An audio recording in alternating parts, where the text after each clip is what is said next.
What's up everybody, welcome back to the channel and another Outriders video.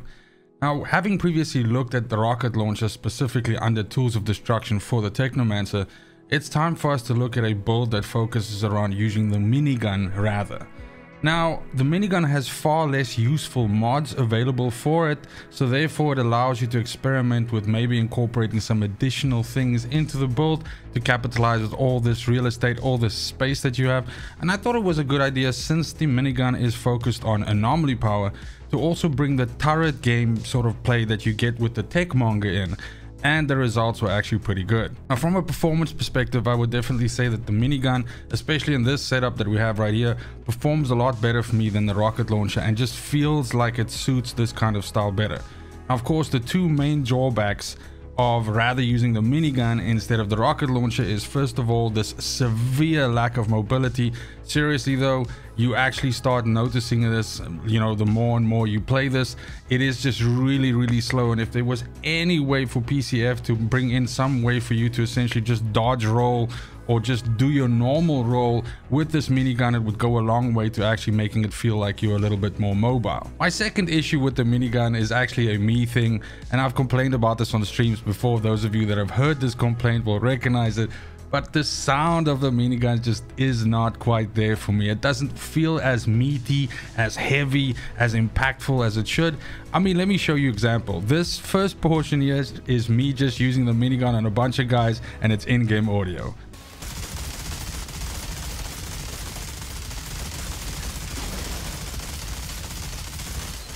Now, this is the same fucking scene, but with edited minigun footage from sexy movies from our past with great sounding miniguns in.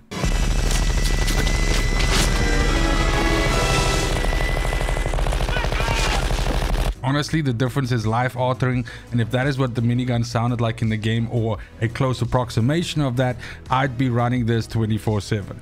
But in any case, silly complaints aside, this synergizes incredibly well with the double cryo turret gameplay that comes with the technomancer, and then through the use of fixing wave, you always ensure that you have a full clip of ammo and you can deal with any potential damage that comes to your side. So basically, you just, you know, when the time is right, you throw your turrets out, you deploy your minigun, and you just start mowing the lawn from one side of the map to the other side. Now, it's gonna take you like, you know, 77 minutes to complete an expedition, but it is gonna be fucking hella funny. And I pretty much think you can't die with this thing, because I've yet to do that, and I've literally stood in a room with about 70 guys shooting at me and nothing happened. And last but not least, this thing absolutely demolishes bosses. Again, due to the fact that you can get your turrets out, we actually ramp up your damage.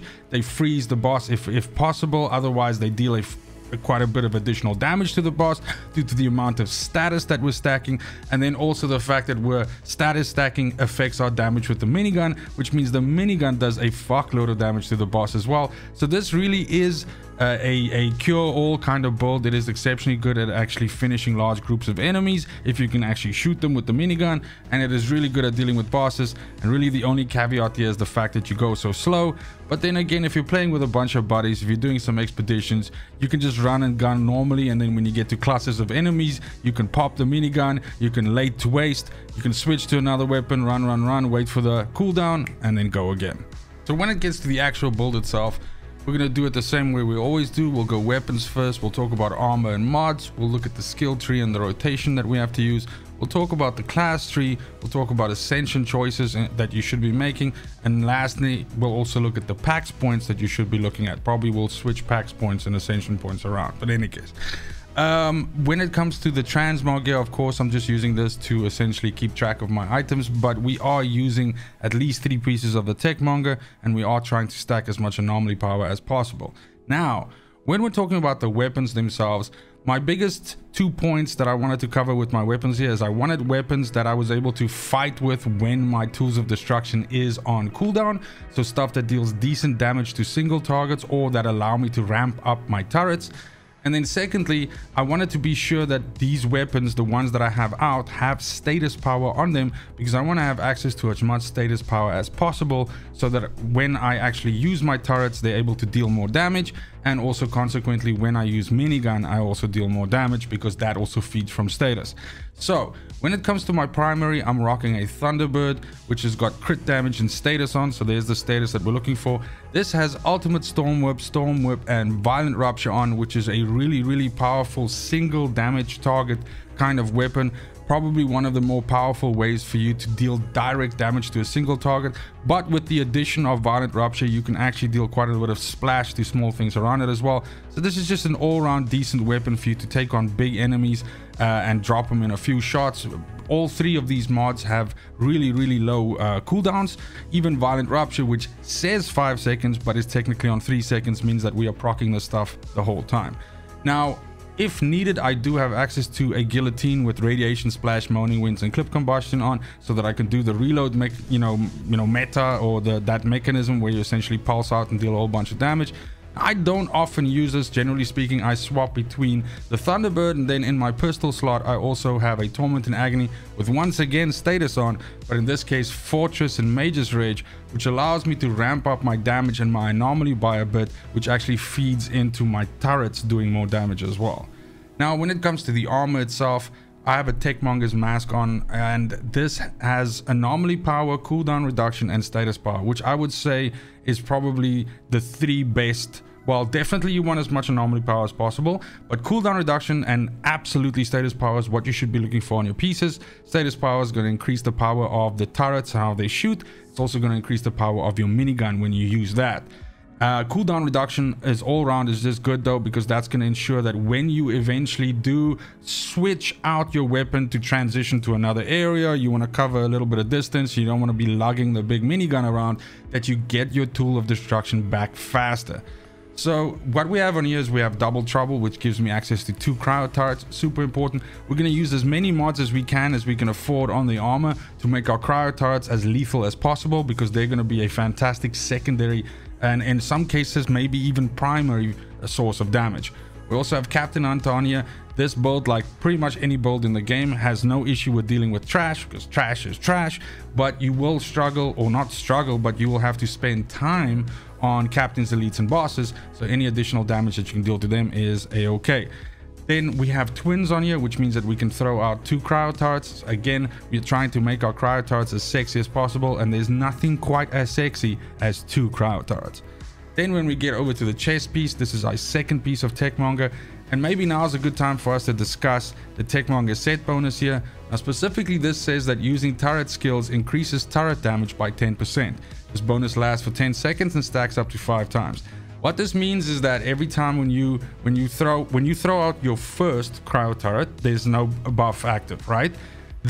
Well, actually no. When you throw out your first turret, then it increases turret damage by 10, and this bonus lasts for 10. Now, when you throw out your second one, that's going to increase turret damage by 20, and then you're probably going to have time for 1 refresh before you're able to throw out your next one, because if we look at our cooldowns here, we're basically just under 10 seconds. But the bottom line is this: you're not ever going to have a situation where you actually have more than 20% damage online at any given time, and that doesn't really play to the strengths of the Techmonger set.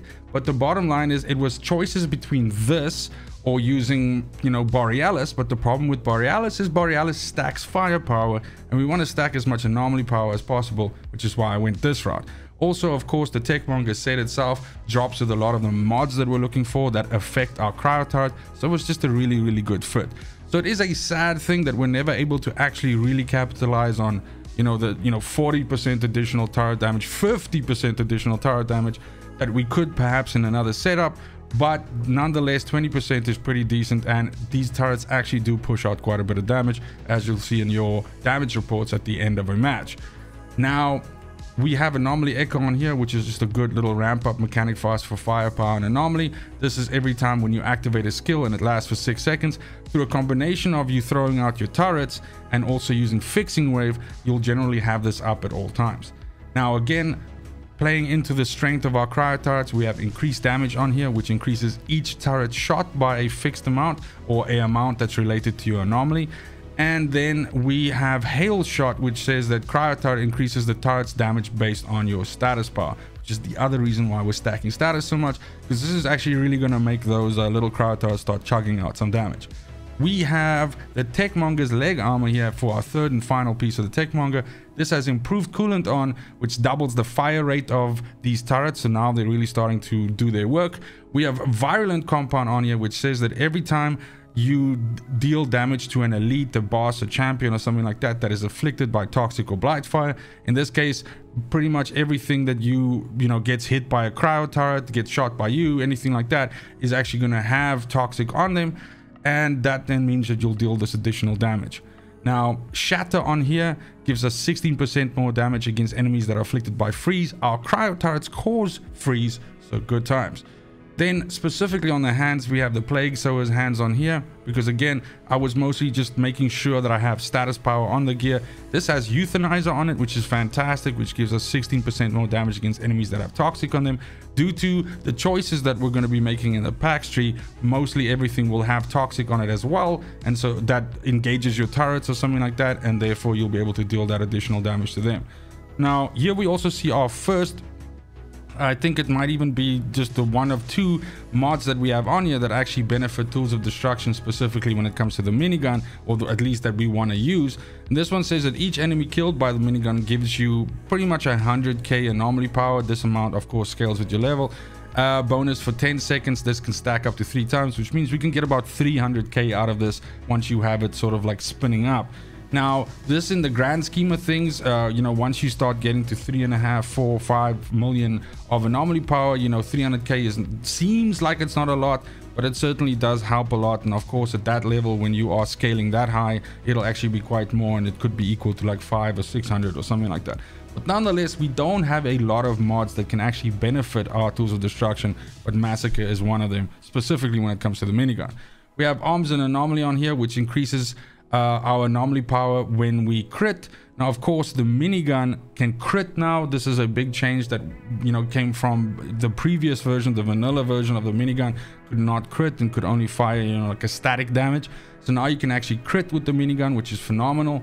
And then last but not least, we have the boots, and I have some purple boots on here because once again, even though these rolled max health, they did give me status power, which is fantastic. Plus they gave me 2 other mods, or I put 2 other mods on here that are really good, and that is of course Quartermaster, which is the way in which we reload our minigun through Fixing Wave. That is the main reason why we use Fixing Wave. Also the added survivability that comes from it, of course. I have Phantom Dash on here, and Phantom Dash would really be the only dead mod, so to speak, on here.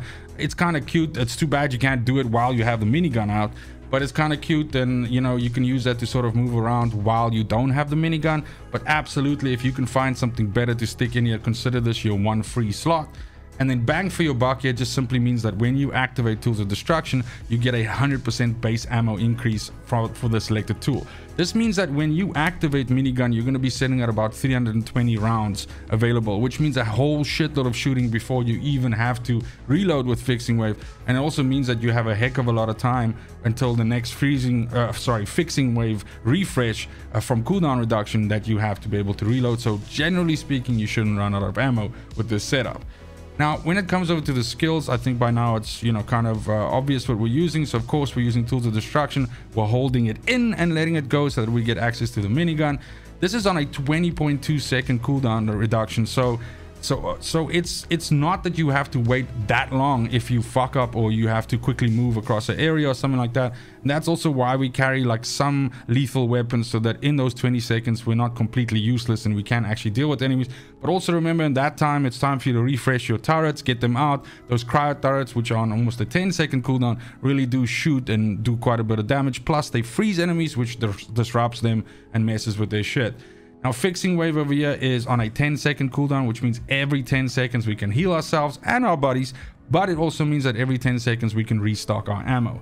So generally speaking, you're going to go out, you're going to activate Tools of Destruction when there's a bunch of enemies, you're going to start cutting the lawn, you shoot, you're going to put your turrets out in the areas, like maybe you shoot this side and kill the enemies here, you throw your turrets at that side, they kill the enemies on that side, and fucking Bob's your uncle. And when you start running low on ammo or health or both of those things, you Fixing Wave and you're good to go.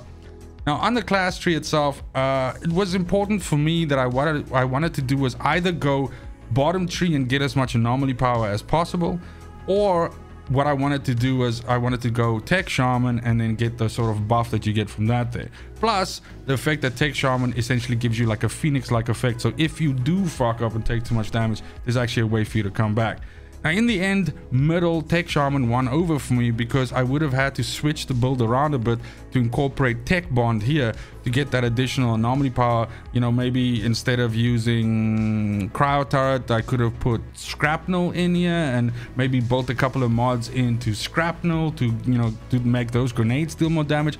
But in the end, I like this playstyle a little bit more, and that's why middle tree won out for me.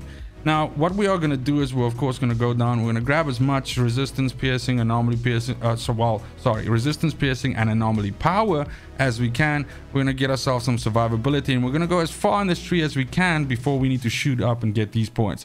So this is about to here. That's going to get you 4 anomaly power nodes, which is 60% additional anomaly power, which is not too bad.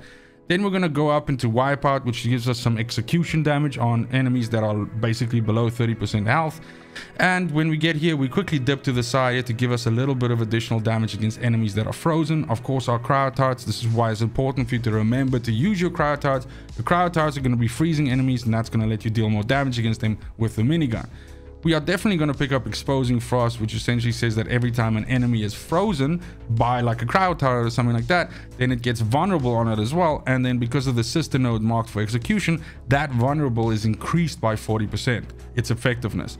Then we're just going to continue on along here. We get Doctor of Medicine, which increases all healing by 20% for you and your allies.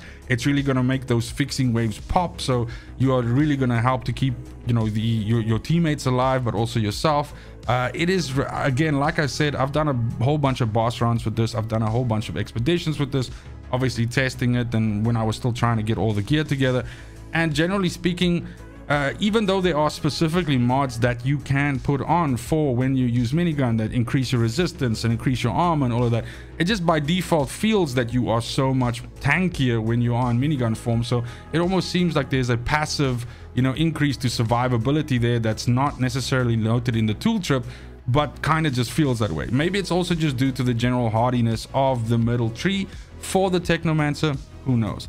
But nonetheless, we want to get to the end where we get overclocked. Again, that gives us 2 important things. It gives us a Phoenix-like effect, meaning that we can survive, you know, getting murdered once.